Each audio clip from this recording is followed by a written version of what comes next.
And it's always okay that it is the way it is because it is the way it is, and there's nothing you can do.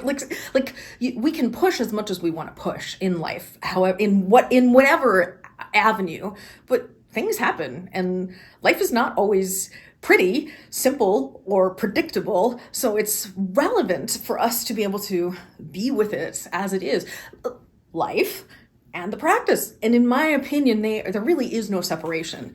What we're doing in Poi is how we're approaching our life, right? So how you be with the experience of your Poi maybe not being exactly how you want your practice to be going is also how you're going to be with when your life isn't going exactly how you want it to be going. And if you can be in the practice with your Poi in something where the context, I mean, let's face it, it doesn't really matter. It's 2 balls and some string, right?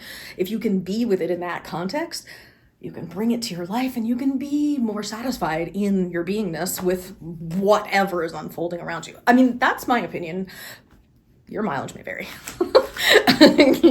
I don't think a lot of people talk about that, but to me, that's actually the underlying essence of the practice, is learning how to be with what is and trusting the practice. And again, that's why I differentiate practice from training. I feel like you've had a very training focused relationship to Poi, where you're trying to get moves and you're trying to progress, at least since we've been working together. And I think that was getting you off of the plateau that you were on, which I think is great.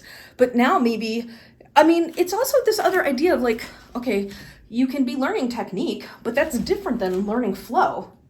And those are like, and by flow in this case, I mean transitions between moves. So even if you just work with the same repertoire, learning how to connect everything together in a whole new way can rejuvenate your practice in a completely fun way without having the pressure of, you need to drill, which is a real thing when you're trying to learn a new technique, but it's less of a thing when you're trying to connect things together. I'm not saying it doesn't require some amount of drilling, but it's easier to work with things that you already know than it is to start from scratch with something, in my experience at least.